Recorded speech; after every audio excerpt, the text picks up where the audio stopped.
Up next, a story on how India's journey towards a self-reliant defense sector is shaping the battlefield and also boosting global exports. In the backdrop of heightened India-Pakistan tensions, what stood out was India's growing military self-reliance. This transformation is a result of India's Make in India push, which has accelerated indigenous defense manufacturing and also innovation. India today ranks among the top 25 defense exports worldwide. With each indigenous innovation, India moves closer to its goal of strategic autonomy. Take a look at this report to know more about it.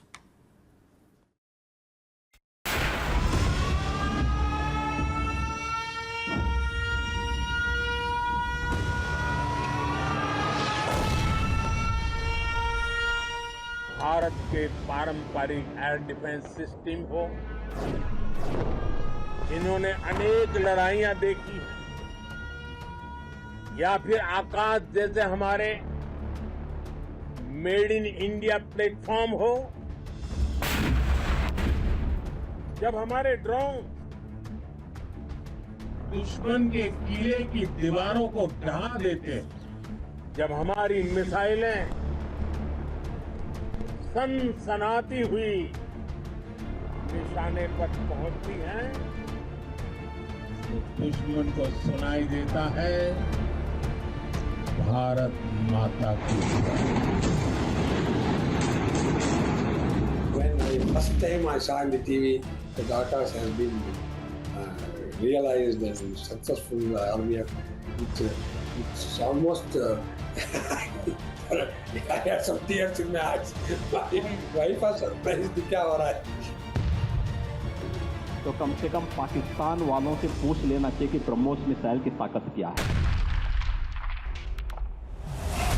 India and Pakistan conflict that lasted for 4 days was the most intense fight in decades between the two neighboring and nuclear-armed countries. The weapons that were used includes missiles, fighter jets, and armed combat drones. India not only hit deep inside Pakistan's territory, covering almost all of Pakistan, including its capital city of Islamabad, but India was also successful in neutralizing missile and drone attacks from Pakistan.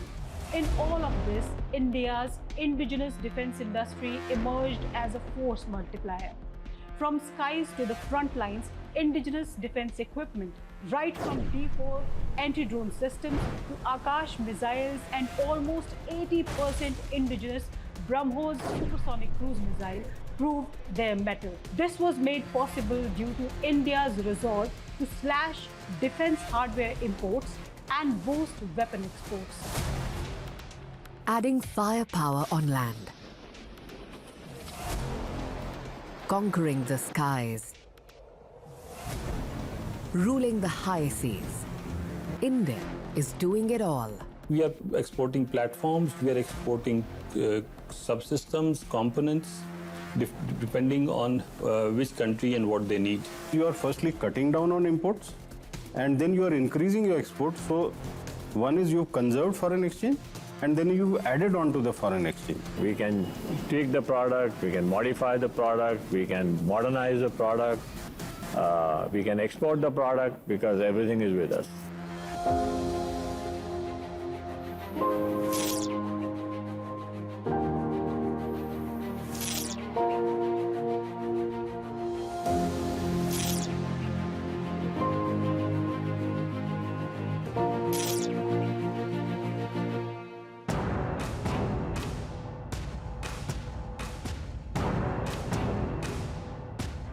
From rupees 686 crore worth of defense exports in 2013-14 to exports worth rupees 23,622 crore today, it is a 34-fold rise in 11 years.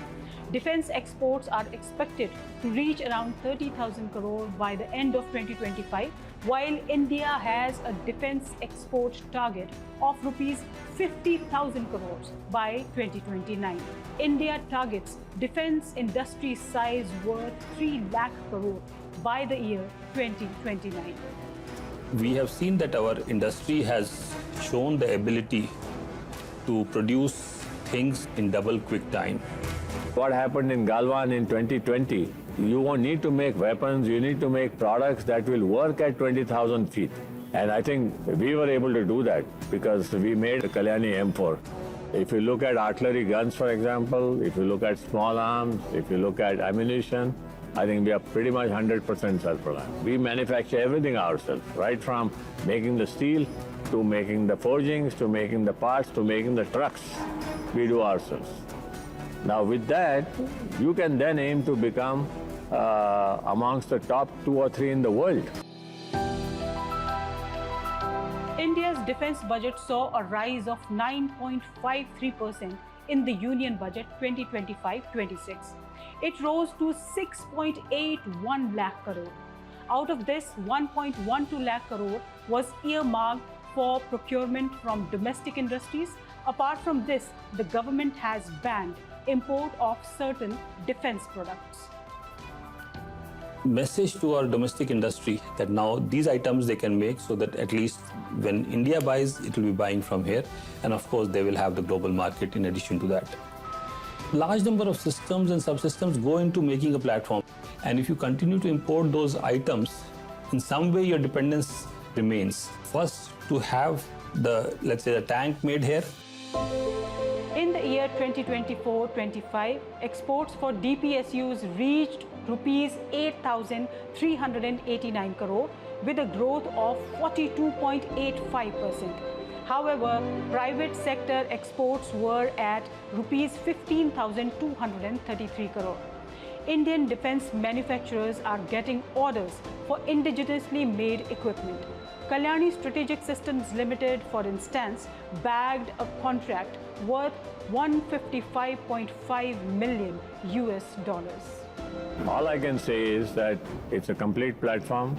It's a 155 millimeter gun mounted on a truck. It's, like this is a gun we are building for Indian Army mounted on a truck. It's a similar vehicle, but on a smaller truck. A country in West Asia has selected us to supply them. The recently inaugurated BrahMos production unit in Lucknow is the most prestigious project in the Uttar Pradesh Defense Industrial Corridor. The facility will manufacture world's fastest supersonic cruise missile, BrahMos, an Indo-Russia joint venture.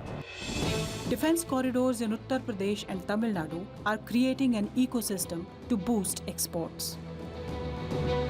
This came up was to again energize the MSMEs, the startups, the private sector to come into these corridors to set up their industry. And some kind of facilitation exercise was done. A lot of facilities are being given by the respective state governments. When these corridors are fully functional and well developed, you will find that the supply chain is existing within the corridors, and so that you don't have the difficulty in having to source one component from hundreds or thousands of miles away and adding to cost. The nodes that we have in these industrial corridors will become clusters which will then lead to new technologies that will get developed.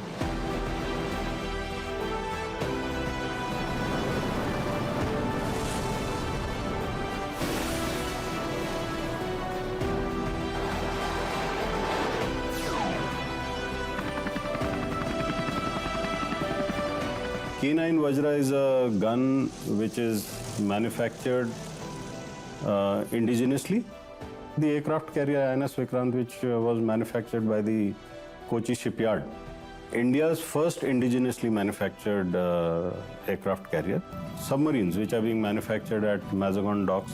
Tejas aircraft, that is LCA Mark 1, LCA Mark 2, and then it will go on to AMCA. A major defense export goes to US, largely in terms of systems and subsystems for global OEMs. We are also today become a big exporter of explosives. There are a whole range of products getting exported from India. I mean, from bulletproof jackets to helmets to drones to missiles to tanks, etc.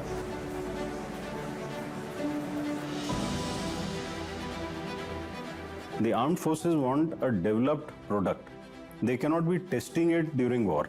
So that was the reason why in 2016 this shift came, IDDM came. In 2020, Ministry brought in another change which is called the Defence Acquisition Procedure 2020, in which the foreign direct investment was shifted to hike to 74%, which means we were ready to work with foreigners provided they come and establish shop here. What we do here, the entire intellectual IP is owned by us. So we can do anything we want with the product.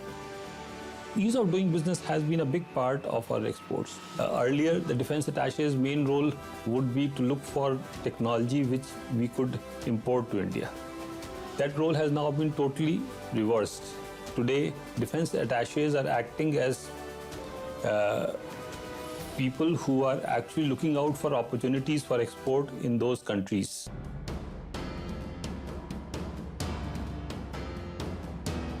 If we are going to be a 5 trillion economy, and in that we are going to cut down on imports for defense sector, it is a cumulative advantage. When you have your own equipment, it is fastest. Fastest means it is probably half the cost and half the time. The cost may be at times 1/4. So our ability to be competitive in combat sense in the years to come, when you have your own equipment, is much higher. We have a vision for 2047. World says that India would be the second largest economy in the world much before 2047.